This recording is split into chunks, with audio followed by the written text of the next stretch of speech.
were trying for a second kid, and obviously I arrived home, didn't notice it at first, and I turned around and saw Fab standing at the door with a fat grin on her face, saying, "Look there, look there." And I turned around and saw the pregnancy test, and I don't think she would have left a negative one, so I kind of knew immediately when I saw it that it was a positive pregnancy, so I was super excited. During the pregnancy, some complications did arise. So during one of our visits to our gynae, she noticed that there was a foreign object of sorts within the placenta. So we did know that, and later found out that it was a blood clot in the placenta, and that would cause some issues. It grew quite rapidly just before Chloe was born. We took an evening stroll to the Oval, as we do most evenings, and upon returning home, Fabienne said that she was incredibly painful around her stomach, uterus area. So we arrived at the ER. They looked at Fab's tummy and sent us straight to the maternity ward, where the gynae on call was contacted. He told us that she wasn't experiencing Braxton Hicks. They were in fact proper contractions. Her body was trying to give birth. So he tried 3 different types of medication over a 24-hour period, and none of them succeeded. The last option is to deliver the baby early. We knew that she was going to be really small, but we had no idea of what journey we were in for. Yeah, it was super rushed, and we both felt we were so blindsided. And also, before we could even go into surgery, I said to John, I feel like I'm being robbed, you know. The Caesar happened and Chloe was born. She was incredibly tiny. Obviously, as new parents, you're desperate to see your child and hold your child. I mean, it would have been nice for her to get a chance to hold Chloe. Unfortunately, time was of the essence, and I think we got to see her for about 10 or 20 seconds before she had a ventilator shoved down her nose and put in an incubator and whisked off to the NICU for observation. So for life support. Yeah, it all happened very quickly.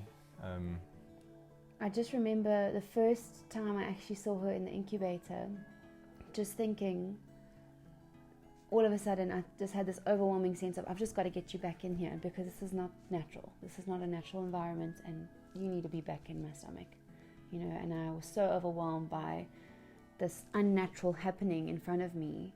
Around a week after Chloe had been admitted to the NICU, he told us that he had heard a murmur in her heart, and at first we had no idea what that meant. And then he explained it to us in more detail, and it's commonly referred to as a hole in the heart.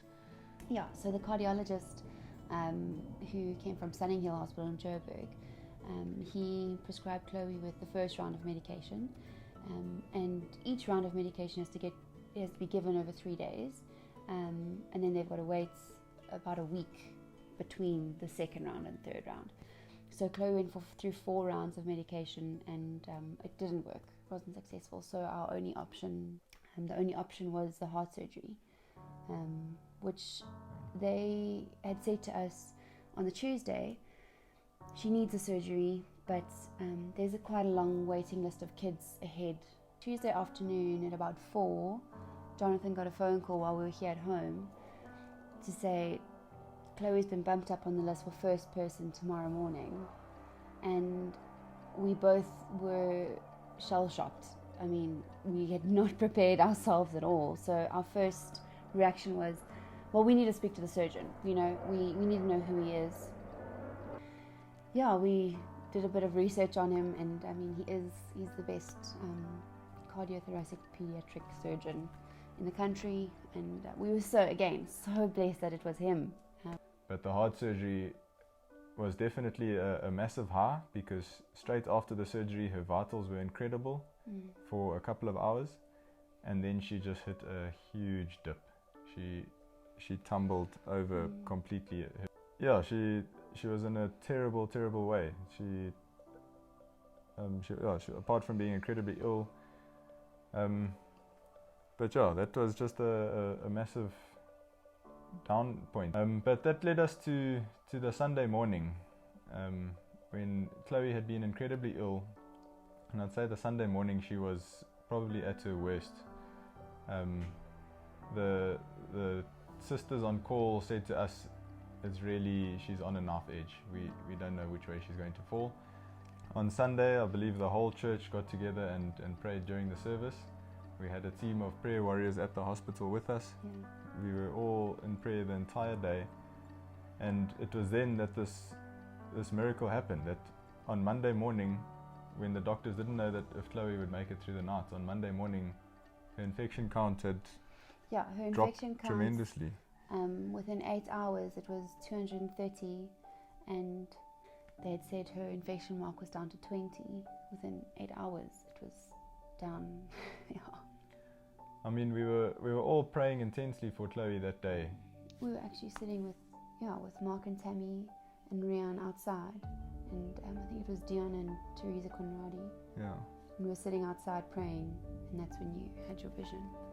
During our prayer, I was asking God, I was saying, God, why are you not healing Chloe? What more is it going to take from us for you to heal her?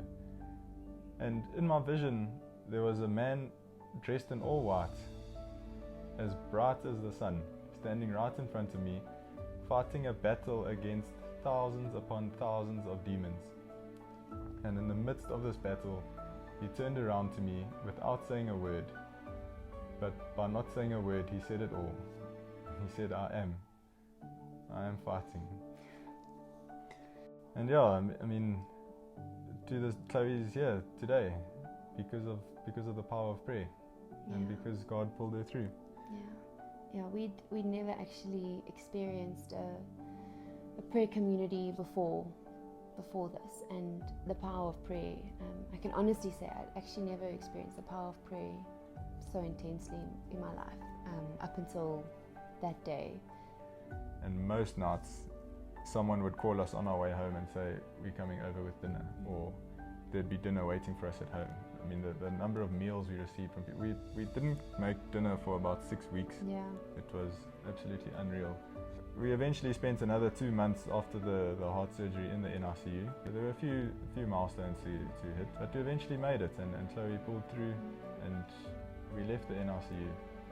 And I mean, that was such a momentous occasion, not just for Chloe surviving and pulling through, but just us reuniting as a family. It was the first time Jordan got to meet Chloe. It was after she was 3 months old. He wasn't allowed in the NICU the entire journey. So just that, getting to be a family after 3 months of Chloe being alive was an incredible moment for us. Yeah, that was just incredible. I think that pretty much sums up the journey so far.